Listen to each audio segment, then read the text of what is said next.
태어나 보니까 부모님 자식이었고 사랑하려 더 노력했고 사랑으로 그 사람을 고칠 수 있을 거라 생각했어요. 많은 가정폭력 피해자들의 전형적인 패턴인데 그래서 자립이 늦어진 것도 있고 아빠의 화풀이 대상도 되어줘야 되고 아빠가 화나면 맞아주기도 해야 되는데 나를 그냥 자랑거리 이상으로도 그 이상 그 이하로도 생각을 안 하는구나 하면서 저는 아빠한테 안 맞으니까 그냥 평생 행복해. 그냥 안 맞기만 하면 행복해.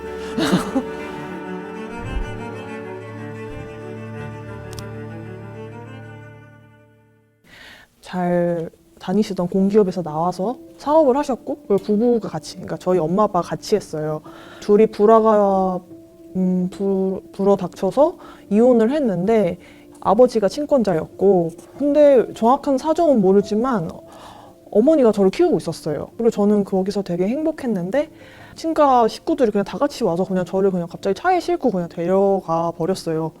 어떻게 설명이 잘 안 될 정도로 독특했던 것 같아요. 큰아빠가 의자로 아빠 갈비뼈를 부순 적도 있고 막내 삼촌 큰아빠 아빠한테 다 한 번씩 마치 성인을 대하듯이 이렇게 드러눕히고 때리려는 거 있잖아요. 그런 것도 다 당해보고 집안의 이 모든 일이 수치스럽고 숨겨야 하는 일이 이렇게 되다 보니까 제가 언제 저희 담임 선생님이 저를 막 때려서 이마에 혹이 난 적이 있었어요. 이거를 어떻게 보상하려고 저희 집이랑 연락하려 했는데 제가 막 연락하지 말라고 막 그랬어요. 막 이 모든 걸 이렇게 감춰야 된다는 그런 생각이 그 어린 나이에 뭔가 사로잡혔던 것 같아요. 그래서 다른 애들이랑도 이게 점점 이렇게 할 얘기도 없는 거예요. 애들한테는 뭐 소녀시대 이런 게 너무 중요한데 전 진짜 소녀시대 9명 이름을 억지로 외우던 그때를 기억해요. 저한테는 너무 힘들게 외운 거였어요. 애들이랑 친해져야 된다 생각해서.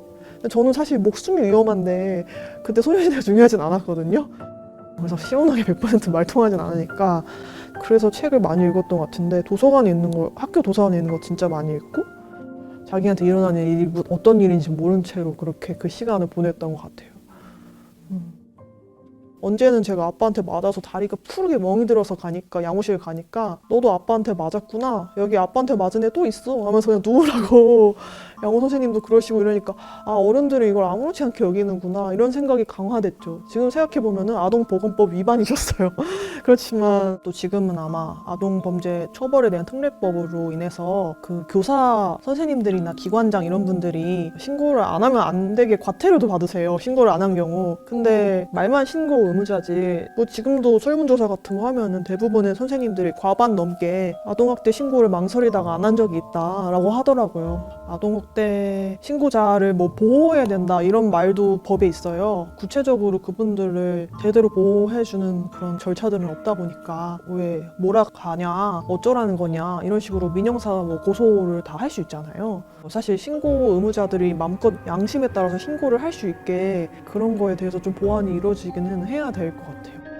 사업 망하고 나서 그 질환이 발발했고 양극성 장애가 남들이 보기에도 너무 심할 정도라 그래서 저희 아빠랑 저랑 단둘이 세계 놔두면 안 되는데 저를 내보냈고 네, 그러니까 중학교 때는 그냥 저를 덮어놓고 때렸어요. 그냥 일주일에 제 생각에 평균 4회 이상, 정말로 4회 이상 한 5시간 이상씩 맞았다. 거의 뭐 저한테 하소연하듯이 때리세요. 세상에 대한 분과 한풀이를 다 저한테 하시는 거라 저희 아빠가 술을 먹더니 소주병을 팍 바닥에 던지시면서 뭐 되져버려! 막 이렇게 소리를 막 지르신 거예요. 살아보려고 아빠가 너무 심해지면 경찰 신고를 많이 했고 그때 잠시라도 멈추니까 전 진짜 아직도 기억을 하는 게 보통 경찰에 신고를 하면 나이 많은 경찰분, 직급 높은 분이랑 직급 낮은 젊은 분이 한 분 와요. 그러면 아빠가 갑자기 막 비굴해져서 막 이러면서 보내요. 굽신굽신하면서. 그 어떤 경찰도 아동보건법상의 응급조치를 해준 적도 없었고 사건 접수 자체를 해주지 않았어요. 송치를 안 했어요. 저희 집을 꼬라지라는 식으로 비웃고 가더라고요. LH에서 제가 청년 전세를 받았는데 보호자랑 같은 시에 산다는 것만으로 최하 우선순위에 이자도 제일 높게 되더라고요. 그래서 제가 아니 아버지랑 그런 사이가 아니다 해도 뭐 설명 안 되고 잘 증명이 안 되고 그 기록이 있었으면 정말 도움이 됐을 텐데 아무도 그걸 해주지 않았어요. 저랑 아빠만 막 세상에서 안 보이는 암흑의 동굴 같은 데 떨어진 느낌이었어요. 그때 막연하게 생각한 게 TV를 틀면은 강연 프로그램에 항상 나오는 사람들이 연대 아니면 고대더라고요. 그래서 아 스카이는 나와야 사람들이 나의 말을 들어주나 봐. 그 생각에 사실 진짜 말도 안 되는 상황에서 공부를 했던 거죠. 안 되는 환경에서 억지로 자기를 공부를 계속 시켜보신 분은 아실 텐데 몸이 점점 아파져요. 뭐 그리고 정신도 안 좋아지고 근데 그걸 그냥 버티고 그냥 계속 한 거예요. 왜냐면 사실 행복해 본 적이 없었으니까 가능했던 것 같아요. 계속 불행했으니까 오히려 가능했던 것 같아요. 계속 과외했고 계속 아르바이트했고 별의별 숙모를 다 겪고. 근데 이 모든 관심과 저에 대한 그 집착은 제가 명문대 입학하고 나서 시작된 거예요. 제가 친구 사귀는 거, 제가 사람 만나는 거 하나하나 이렇게 자꾸 검열을 하고 넌 이게 부족하다, 저게 부족하다. 아빠의 못 이룬 바람을 이뤄주면 아빠 좀 나아지지 않을까 뭐 이런 생각에 막 아빠 막 껴안아주고 막 이렇게 뭔가 이렇게 따뜻하게 사랑 나누면서 보통 사람은 사는 거야 하면서 같이 영화도 보려고 가려고 하고 밥을 먹으러 가려고 제가 아빠를 바꾸려고 노력을 많이 했었어요. 근데 잘 안 됐죠. 어느 순간 그 제가 과외하는 거에 대해서 아빠가 자기 용돈도 좀 줄 수 없냐고 아빠의 화풀이 대상도 되어줘야 되고 아빠가 화나면 맞아주기도 해야 되는데 아빠가 의료보험 납부를 안 한 게 제가 연대채무에서 저까지 의료보험이 막혀 있었고 그래서 병원을 잘 다닐 수도 없었고 나를 그냥 자랑거리 이상으로도 그 이상 그 이하로도 생각을 안 하는구나 하면서 그러니까 아빠가 저를 사랑하지 않는다는 확신이 서면서 나왔던 것 같아요. 독립하기가 거의 힘들어요. 독립하는데 거의 1,000만 원은 필요하다는 게 일반적인 저희 가정폭력 피해자들의 이야기거든요. 저랑 비슷한 피해를 겪은 사람들을 일단 처음엔 너무 알고 지내고 싶어서 너무 외로워서 오픈 카톡방을 들어갔었는데 거기 중에 어떤 여자분이 사실은 나는 독립하기 위해서 성매매를 했다라고 하니까 거기 있던 모든 여자분들이 사실 저도요 이래서 진짜 깜짝 놀라고 살아남으려고 가장 이제 하기 싫은 일도 하고 이렇게 되는구나. 당장 살아야 되니까. 저는 그 당시에 무서웠던 게 아빠가 칼 들고 저한테 찾아올까 봐 그게 너무 무서웠거든요. 그 전입신고는 법적인 보호를 받기 위해서 당연한 거니까 자기 이름으로 자기 집에 사는 게 필요하잖아요. 근데 그러면은 저희 아빠는 얼마든지 가족관계 뭐 등본이나 이런 거 보고 올 수 있는 거예요. 근데 그러니까 작년에 법이 바뀌었어요.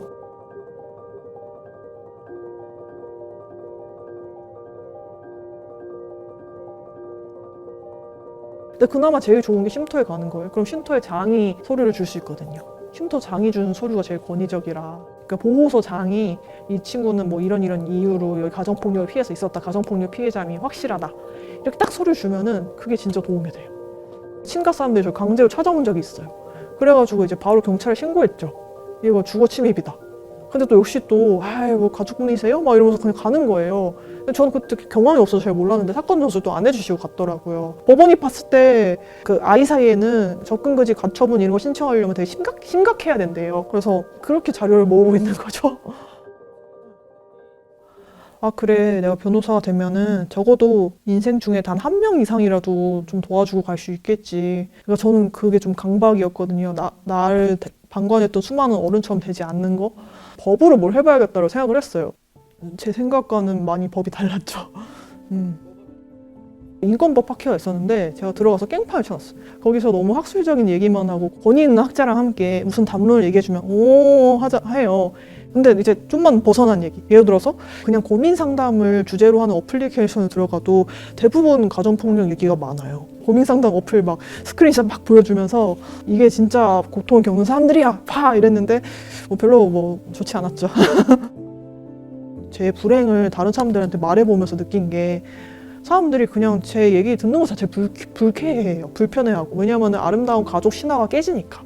엄격하지만 또 다정하고 날 생각해주는 아빠랑 뭐 날 사랑해주는 엄마, 가족이 같이 경제적인 성공을 이루는 것이 한국이 항상 이상적으로 생각하는 스토리고 그러다 보니까 그걸 깨트리기가 어려워서 예를 들어서 내가 검사가 된다면은 아동학대 신고 의무를 안 한 사람을 다 기소해보고 학대자 다 기소하고 변호사라면은 그 아동 입장을 도와주는 거 들어가서 다 해보고 이런 식으로 계속 하면 뭐 좋아질까? 공익법무 실습을 나갔었는데 가정법원에 배정이 됐어요. 그래서 실제로 소년범 친구들이 재판을 받는데 국선 보조인으로 참가했어요. 그래서 재판을 참여하고 저희들이 재판에서 변론도 했어요. 문제는 뭐냐면은 이런 소년범들이 대부분 부모님이랑 사이가 안 좋거든요. 아버지가 자꾸 막 뭐 때리고 물건 던지고 괴롭히고 그럴 때마다 얘 나가서 친구들이랑 자고 제가 전체 큰 흐름은 바꾸지 못하더라도 그래도 당장 눈앞에 한 아이는 구할 수 있잖아요. 그래서 저는 지금 제가 그 실습으로 맡은 소년범 애랑도 계속 연락을 하고 있어요. 언제든 도움이 필요하면 연락을 하라고. 너가 무슨 위기가 있으면 개입할게 라든지 뭐 못하게 하려고 계속 감시하는 어른이 되어줄 수도 있겠죠. 저도 놓는데 엄청 오래 걸려고 힘들었으니까 다른 사람이 힘들겠죠? 다른 사람들도. 그래서 제일 먼저 해주고 싶은 말이 있다면 네가 느끼는 게 무조건 옳다 이 말을 해주고 싶고 너의 엄마 아빠를 미워해도 돼. 사랑하지 않아도 돼. 그게 죄가 아니야. 그게 진짜 죄처럼 느껴지거든요. 어떻게 보면 정말 타인이다. 그렇게 말을 해주고 싶고 미안하다는 생각이 많이 들어요. 그런 친구들을 보면은. 살아남은 자의 죄책감을 되게 많이 느꼈었거든요. 그래도 제가 뭐라도 해 나가야죠. 제 자리에서.